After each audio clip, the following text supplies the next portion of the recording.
Okay. Yeah. So please, I request Sangeeta to present a flower bouquet to our great librarian from IIT Roorkee. Give a big hand. Thank you. Yeah. So I request Mr. Satish Kumar. Satish Kumar ji, please. Satish Kumar ji. Jitendra Kumar ji. Jitendra Kumar ji. Please come. I request Sangeeta to present a flower bouquet.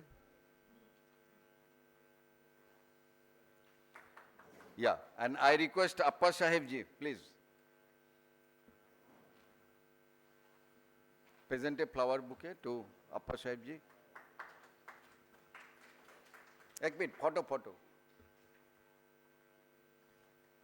Okay, so I hand over this session to our session chair, and you should complete it before 11. Thank you, sir.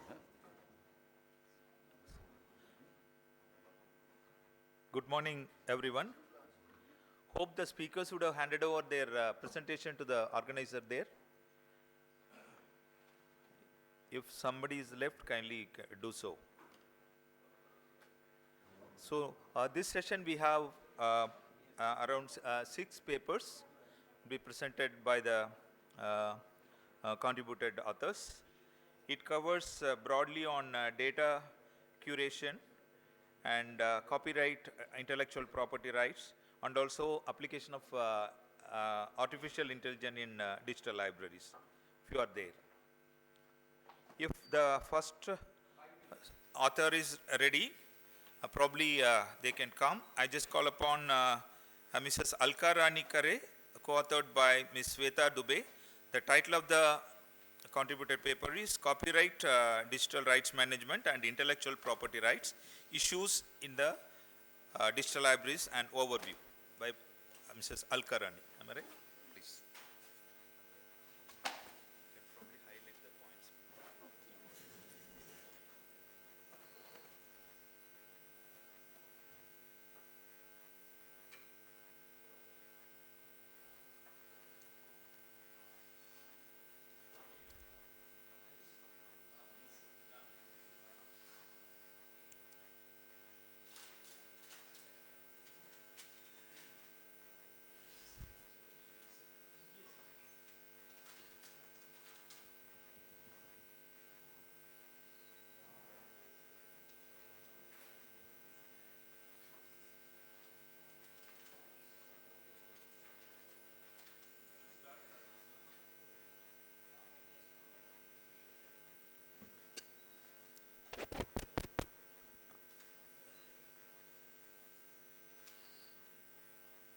Good morning, everyone. I am very glad to hear that. Thanks for inviting me to DLST International Symposium for providing me this opportunity to present my paper here. I am Alka Khare, currently working as a librarian, United University Prayagraj, holding 70 plus years of experience in the field of library science. Coming to the PPT, so as the title says, copyright DRM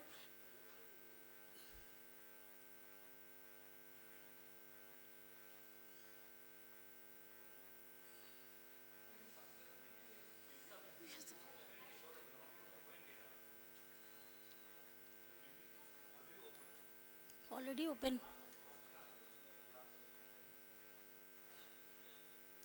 Coming on the PPT, sorry.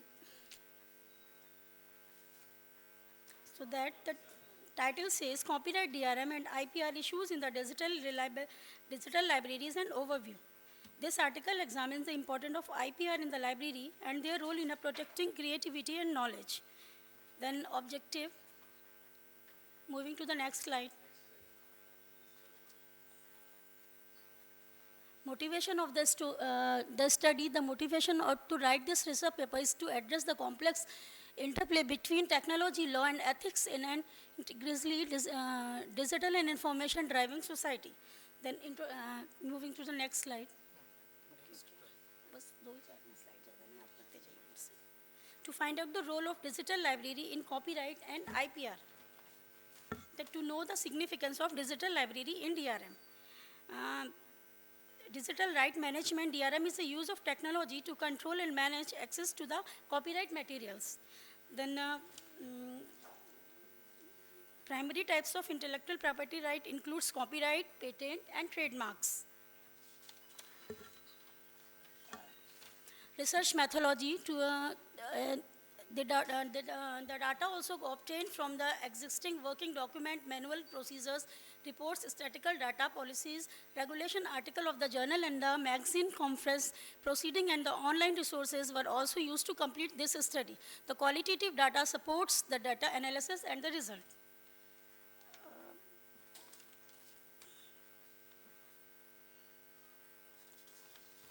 Okay, sir.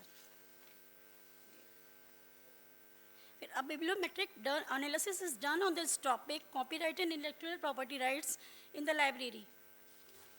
Bibliometric analysis are the statistical analysis of the book, articles, or the other publication. Analysis are the use of track authors or researcher, output and impact. Next slide.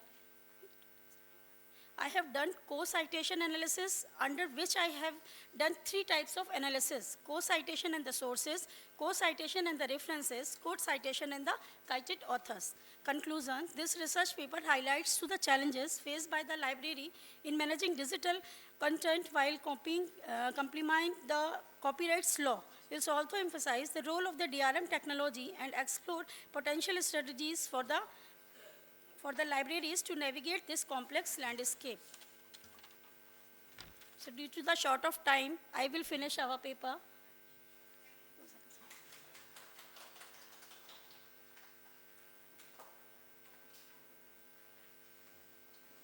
Thank you, Mr. Alka. Next speaker is Dr. Mithu Anjali Gyan on research on bridging the digital divide in India, review-based study. Please come.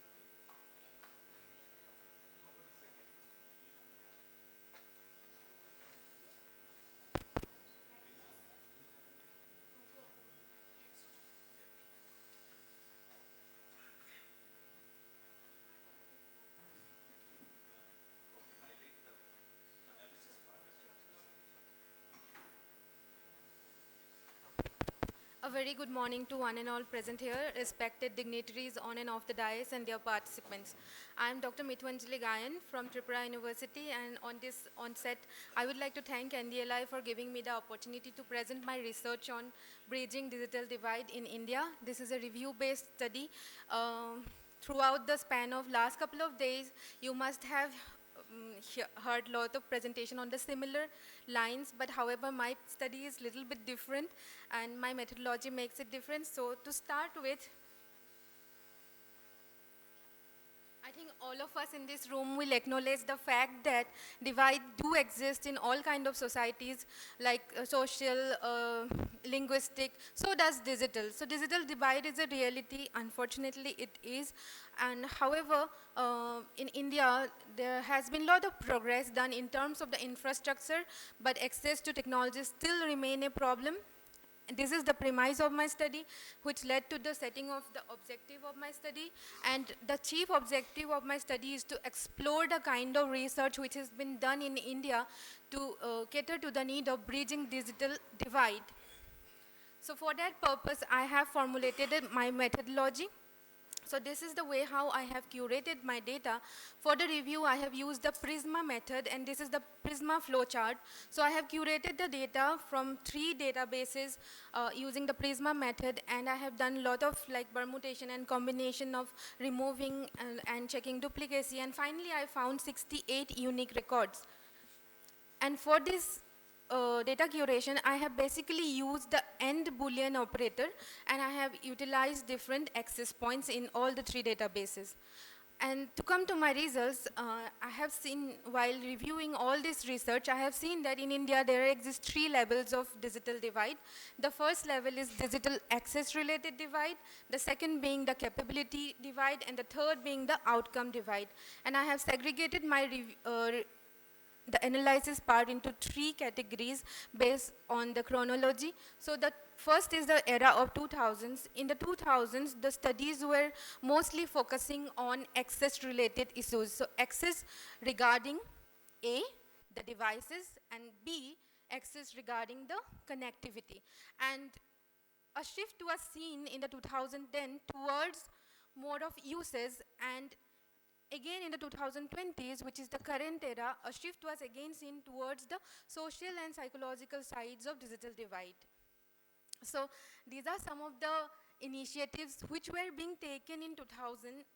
So I think we don't see these technologies anymore. When we look at WLL, we can recall WLL, but that's from a very far, like that is a distant reality now. So there was a common issue with all of these initiatives being taken in the 2000, and that is lack of sustainability, which is the objective of our symposium as well, that we are looking at sustainable development. However, all these initiatives, they were not sustainable enough to run for the longer period of time. Then come 2010, as I have said, then this era focuses more on the usage related aspects of digital divide. So because access was somehow there, you know, we all know how we approach internet is totally changed after 2016, 15, 16, when Jio entered the country. Internet totally boomed, and then along with low cost mobile technologies, people started to have access. So research was more focusing on uses and concepts like e-governments, mobile technologies for bridging digital divide, and then OERs. These things were more focused on during this era.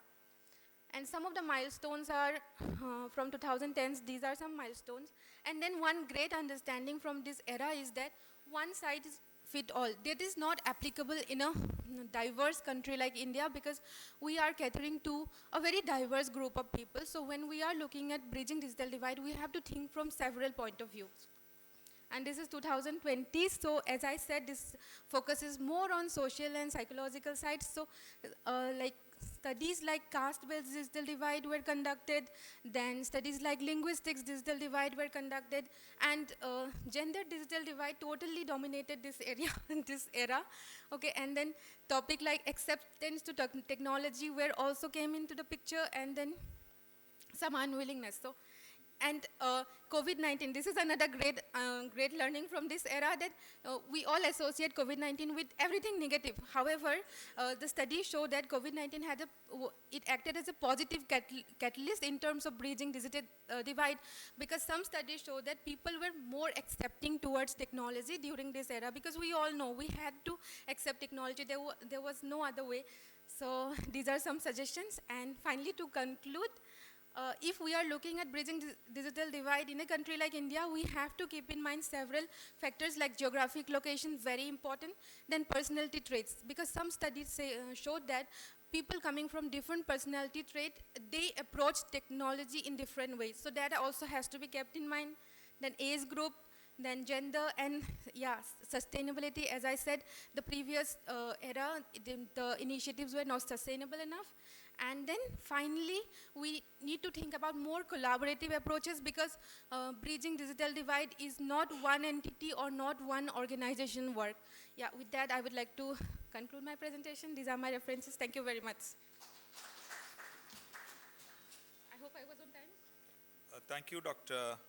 Mithu Anjali Gyan, for sharing your review paper on digital divide and concentrating on our country. Next speaker is Mr. Soumya Ganti Mandal on streamlining data curation, a comprehensive analysis and cleansing tool, by Mr. Samin Akhtar and Soumya Ganti Mandal. You are Soumya?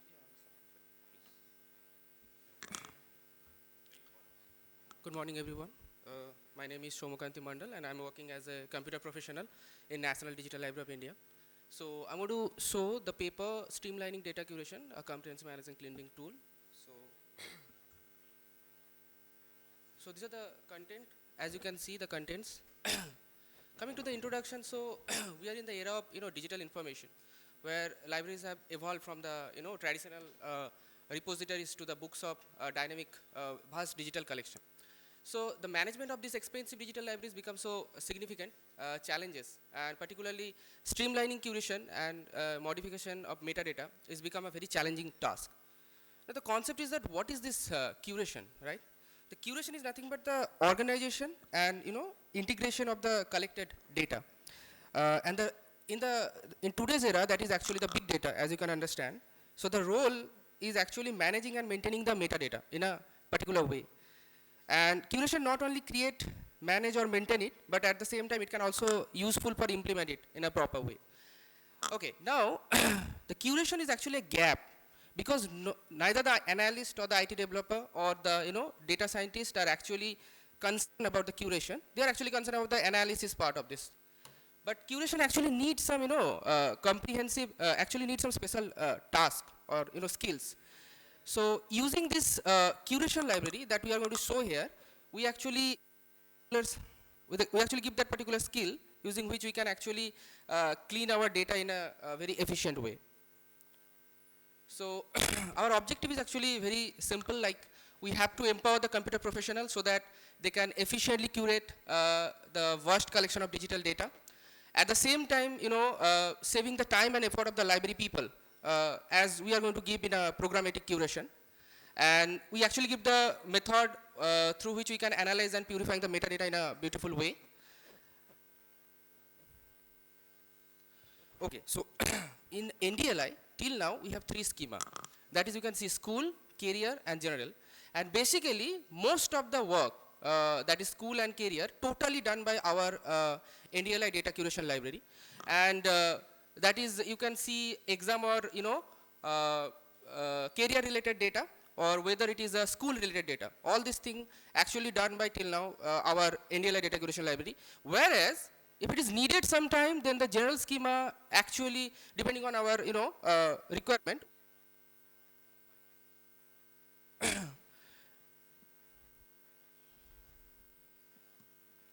is not working. Okay. Now coming to the method, actually this NDLI data curation library, and the computer professional must have to know the Java programming language to do particular work in this curation library. So this is a you can see that this is a flowchart. This flowchart actually use first we can actually do the error checking, and after that we actually come to the curation. That curation actually done in so many versions, right? And then the stitching and the post stitching part actually being done, and after that this syntactical error checking is done, and then we actually put it in the live portal. So this is the overview of that. I'm going to explain all these things in a detailed way. Okay, so these are the all features that I told, like whether it's error checking or data visualization, all these things. The last one I actually CSV to SIP generation tool, which is very important. Reason is why, because most of the time library people are in a hurry because they need the SIP data, that is the submission information package data. So if they have the CSV file in their hand, or if they want to do any modification on that, they can actually change the CSV file to SIP by themselves using this particular CSV to SIP generation tools. Okay, coming to this, I told already that 404 checker. So we have some metadata. So you can see that DC identifier URI is one of the metadata on which we actually check whether all the links are okay. So whether all the links are correctly work or not, that we actually see on this. Whereas in the curation process, all the methods and algorithm actually being developed in NDLI itself, and we actually incorporate it in the NDL data curation library. So there are so many methods, it is very difficult to explain in this short time. If you are interested, you can go to our NDLI portal and can see that documentation. Whereas the some of them I can actually mention there, add and remove value, move value. You can see this is the one of the code sample that I actually give, where we actually use the class NDL SIP correction container, in which we have all those methods. We're actually using those methods, and we actually curate the data here. Coming to the next part, that is a very complex task, that is the stitching. Okay, so we actually construct a very complex binary search tree on which we perform our stitching part. It is very important because how the user going to show the data, that is our important task in the NDLI. So the first thing is that I'm taking an example of UGC net. They are coming as a child of that. We call them as a virtual node, and then whatever the question paper related to particular subject, they are come after that. Okay, so we call as a item node, or we can call it as lib also. Okay, now and they are actually being they can actually being sorted in ascending or descending order requirement of the which metadata. Now we can see this is from our portal, where the source name you can see that, the UGC net, and paper I'm taking computer science and application. Now you just put your cursor to that particular paper and just you get the result, what you want to do. Coming to the next thing that I told, that syntactical error API. So it is a very important one because after the CSV is actually being generated, we actually check that whether all the fields, I mean the metadata fields are correctly implemented or not. As an example, you can see the field not in NDL schema where the date is actually not correct. In NDL we follow year, then month, and then date. But you can see that data are actually not in a correct format. Whereas in the second thing you can see that the multiple value checker. So there are some metadata which are actually taking only single value. As an example, DC title, it cannot be a multi-valued data. Whereas this description search visibility, it is also not be a multiple data. So you can see that it is actually being check on that and generate a error CSV file. Coming to the next is that format and vocabulary testing. Here also you can see that in the identifier URI, the HTTP is actually a problem. So we actually it actually encourages that also. And coming to the issue and challenges, so basically we are facing, computer professional actually facing workflow is very high. So that we need many computer people on this particular, curation process. So can we overcome this particular challenge? Yes, we can. How can we overcome it? So the first thing is that we need many number of computer professional in our, data curation team. First thing is that, and the second thing is that we need to, give some knowledge about AI, data science, and machine learning, so that they can use them in a practical way and actually implement curation in a very beautiful manner. And the second thing is that daily, we need to do some meeting on that particular topic so that we can actually change what we need and what we don't need. These are the things. And coming to the next thing, I directly go to moving to the future. As a conclusion, so India is actually a developing country, as we all know. So the curation is actually in a very primary stage, and we are facing many challenges. But however, we don't have to take this we don't have to take it as a challenge. Okay, we have to take it as an opportunity, so that we can actually overcome. And the second thing is that we actually enter in a new era where data is very important, right? Recently, we have seen that the ICMR from that portal, 85 million data is actually being stolen, and actually being so we can understand what is the data is. And many people from different areas, whether it's a school student, a college student, a researcher, or professor or teacher, they are actually visited our NDLI data every day. And so we need to do organized and accurate data set we should need to do there. So this is the reason why curation is very important for that particular moment. And future plans is actually, I am going to give a little glimpse of our future plans. Like the particular curation library totally depending on the Java programming language. So basically we need to make it in a Python based. Okay, all the existing algorithm, whether all the methods, we have to move it to the Python ecosystem so that they have some particular libraries. Example like pandas, numpy, matplotlib. These are the already presented library. Using those libraries, we can easily curate data in a very beautiful way. Second thing is that you can see that the bridge between the traditional data curation that we did and the cutting edge technology that is coming now every day, day by day. We have to connecting those two so that AI driven insight would come from that. And from this AI driven insight, we can actually do some research on this. And the last one, I just want to mention that ML techniques we should use sometime so that we can actually get some pattern from that, and that will help us to do something better in NDLI. Thank you, everyone. If you have any question, I'm available here.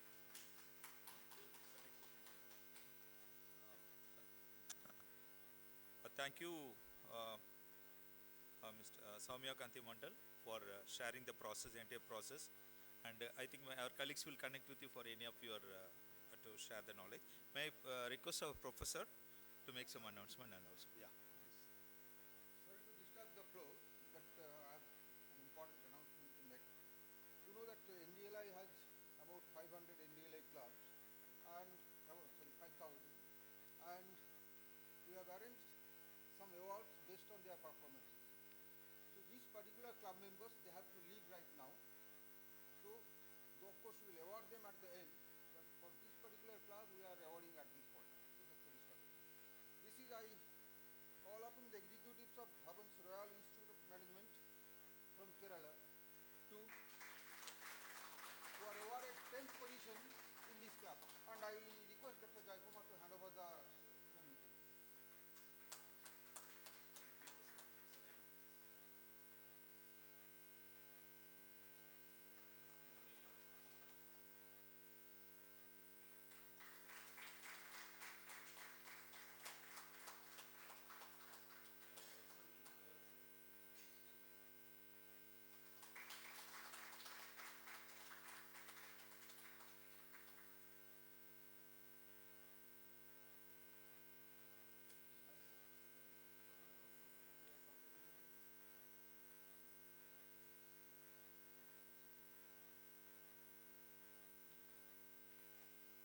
Thank you. Now we'll continue the session. May I call upon Ms. Dipanvita Rai? She's there? Yeah. She'll be talking on Introduction to Artificial Intelligence, a new paradigm for digital library services. Dipanvita Rai.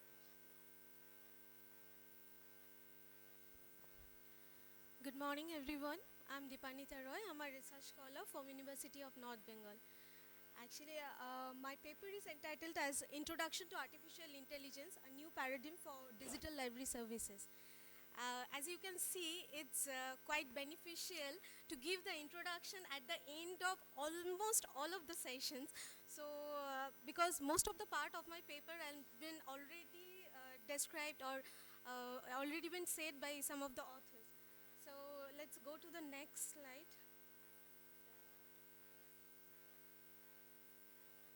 Yeah, overview of digital library. I'm not going to this one. We all know that what digital library is. First, let me jump to the objective of my study. Actually, my objective of my study is to understand what artificial intelligence is. And next one is to how to integrate this one, or what are the benefits we can get from the artificial intelligence if we implement into the digital library. And the next one is what are the challenges we have to face in the Indian scenario if we like to implement the artificial intelligence into the digital library. I have done that qualitative approach by content analysis process.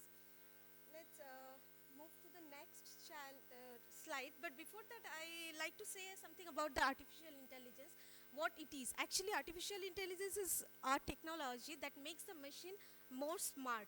And this is the intelligence of the machines. Artificial intelligence can be divided on the basis of the functionality. It can be divided into two categories, that narrow artificial intelligence or the weak artificial intelligence, and as well as the strong artificial intelligence.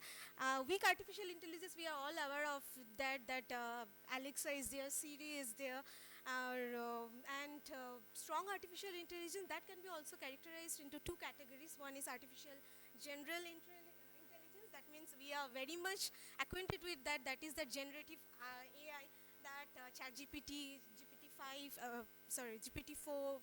3.5 and all that. And artificial super intelligence, which can surpass the intelligence of human being, though it is said that we are still not reached to that level. So let's go to these white. Sir, I will take not much time. So why do we need to change the digital library? We are having already digital libraries. We are having lots of facilities there, but we need to actually, digital libraries are, there is every day there are growing informations, overloads are there. I mean, every day there are lots of data, but it is totally, not totally actually, but somehow it is impossible to manage all the data.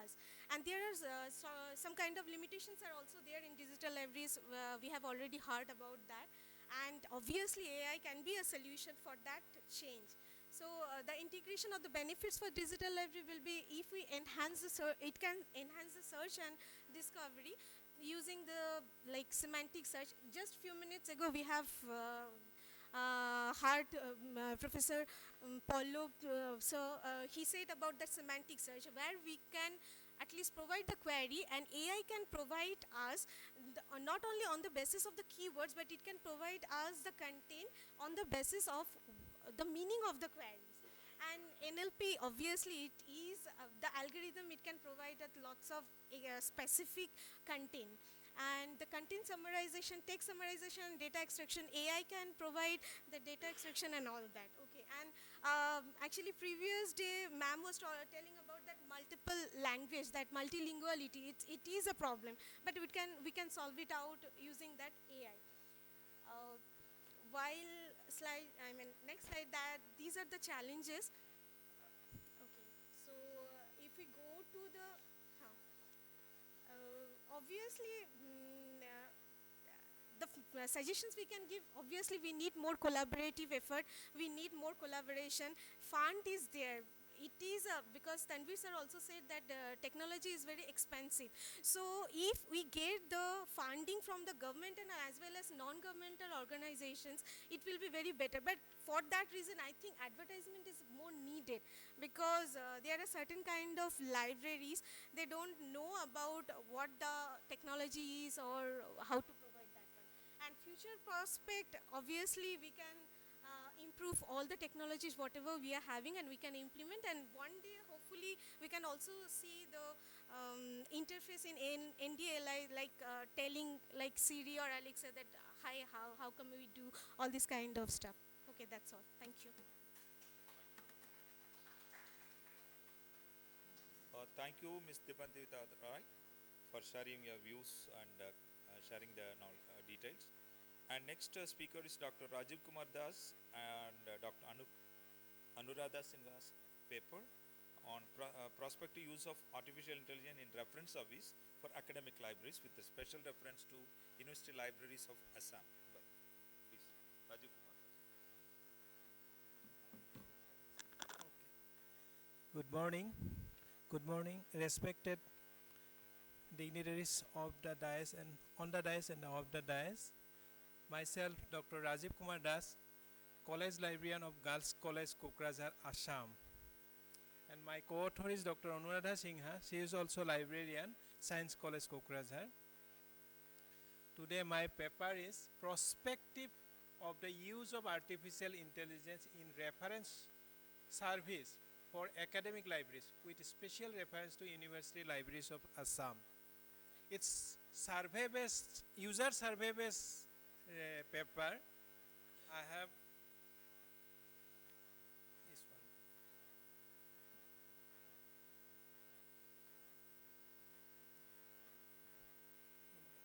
Previous one.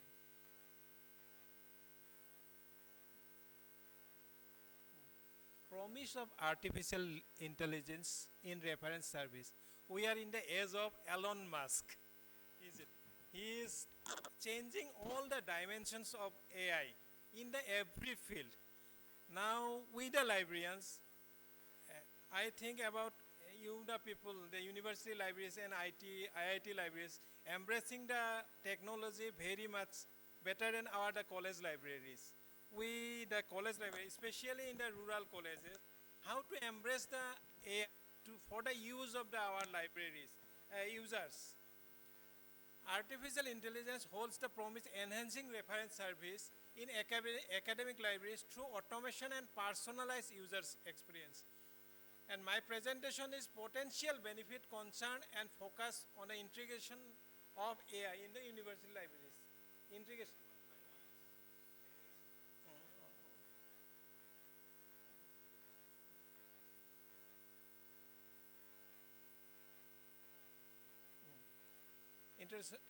Artificial intelligence is transforming academic libraries, and AI technology includes machine learning, natural language processing, and data analytics. AI improves efficiency and fosters collaborating knowledge creation, and reference service can significantly enhance with AI. Oh, my topic. My scope of the study, objective. Assessing the awareness and readiness of library professionals towards AI integration, exploring the expectation and concern of faculty members regarding AI-based reference service. What is the expectation about the AI integrating when we integrate with reference service, and understanding the perception and preference of students regarding potential use of AI accessing academic resource. My significance of the study, contextual understanding. The contextual understanding is the vital tailoring the AI. Tailoring the AI main issue, contextual is informed decision making for the professional, library professional, how to integrate the AI with reference service, skill training and skill development. Because I am studying on the University Libraries of Assam, they think about the training regarding the AI. What AI should be equipped with our reference service, integrate with, and user-centric approach. conclusion. There no. Okay. Professional staff perception of my study, awareness of AI. Most of the staff members are aware of AI but need training. They think that they need, because of it is survey based, implementation of concern about their job security, whether the AI can take over their jobs. Users perception perspective on AI, user, that the student and the teachers. Expectation of 85% of users expect AI is improve search and access speed. Concern about the user, their privacy issue, then willingness to adopt. Maximum of number of users can accept adaptability. University-wise prospect summary of the survey. Awareness of the professional person, survey result. This is result. The majority of library professionals are aware of AI. Concern about the impact of traditional role. Faculty members' expectation.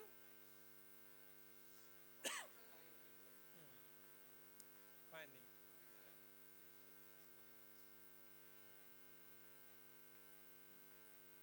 In next conclusion I have drawn, the finding provide roadmap for libraries to navigate the complexities of AI integration, ensuring a positive impact on reference service and ultimately the academic experience of the student and faculty member.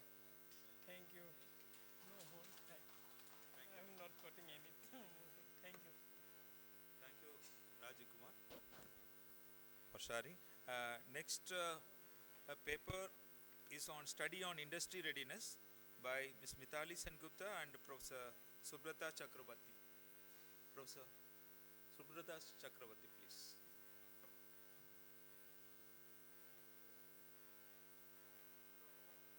Chakrabarti. Yeah. Dr. Subrata Chakrabarti. Yeah.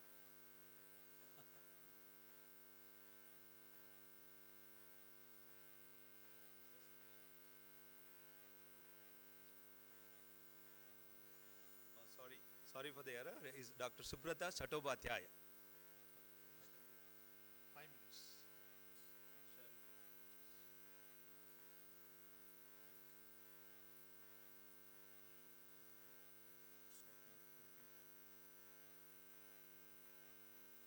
This one, right?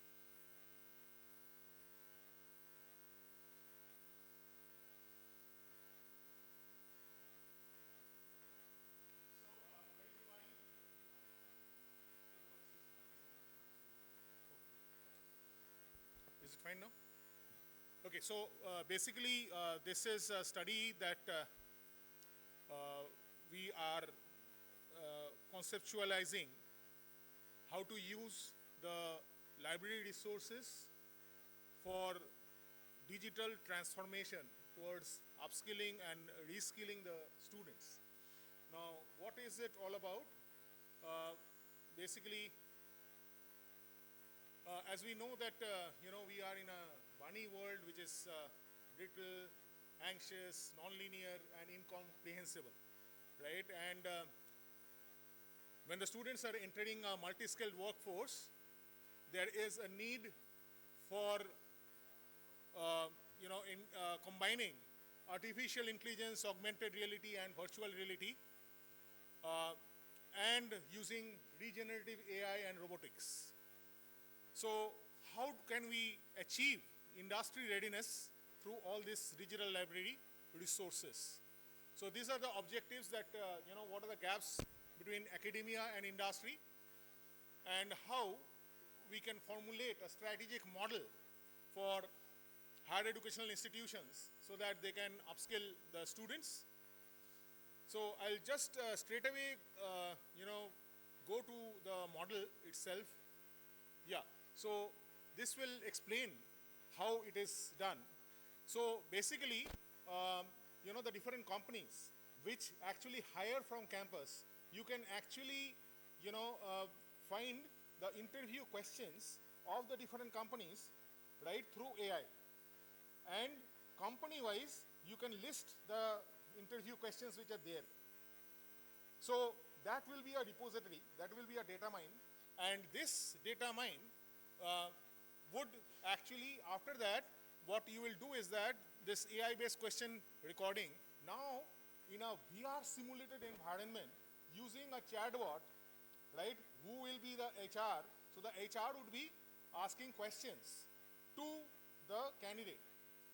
Now, the candidate responds to the different questions, and using generative AI, the best answers for those questions can be found out, and the candidate can be told that, yes, this was your answer, this should have been the answer, and this is the gap, and this is your rating.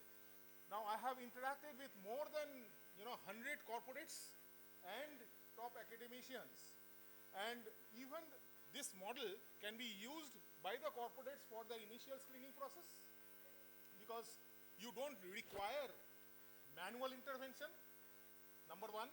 And number two, the different educational institutions can also prepare and groom their students, and this will be a disruptive model. So what we are trying to do is that we are trying to develop a prototype and patent this product from IEM Innovation Labs that my institution has. And after we do it, we will do a survey, a sampling with around 10,000 people, 10,000 students. And after that, we'll publish another paper that what are the results out of it and how we can use this. So hopefully, we can bring about disruptive innovation into the entire assessment as well as screening process. Thank you so much.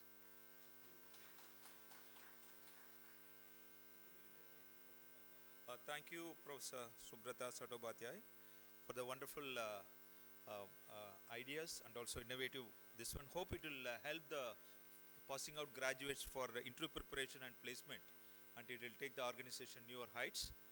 I thank all the speakers for the wonderful contribution and sharing your knowledge. I also take this opportunity to thank my fellow co-chair and reporter and Dr. Sutradhar and NDLI for giving me this opportunity. Thank you very much. Thank you very much to all the speaker. I am sorry, the time is very short, so we have to shortcut it. Okay. So director will come in time. We cannot wait for. We cannot be. He cannot be wait. Okay. So thank you very much. I request all the presenter, please come on the dais. All the presenter, paper presenter.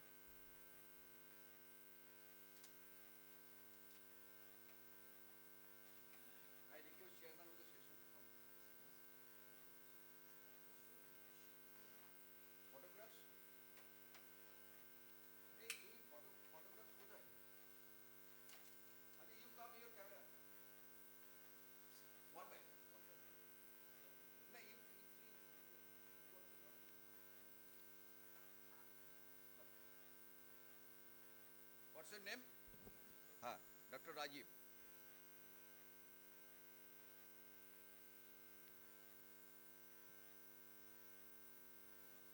Okay, thank you. You, what's your name? Dr. Mithu. Yeah. Okay, sure. No, it's okay, fine.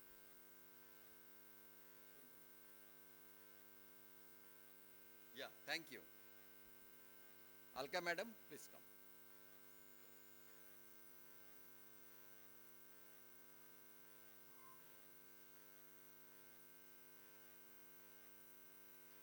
What's your name?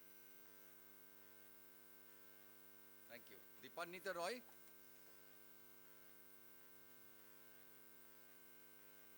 बहुत अच्छा बोला.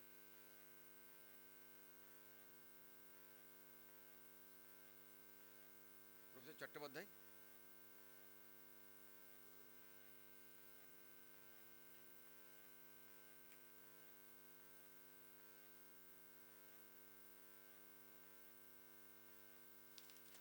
Yeah. Okay. And lastly, Shomokanti Mondal.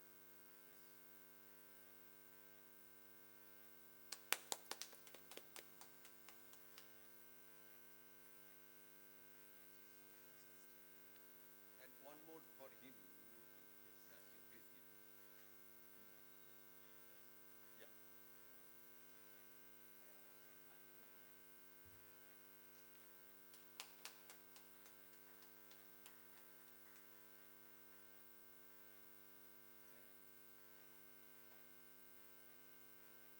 Thank you very much. Now we will have only 10 minutes tea break. After that, you assemble in the next room, Gargi Auditorium. There will be a panel discussion. After 10 minutes, don't waste your time. Please cooperate us.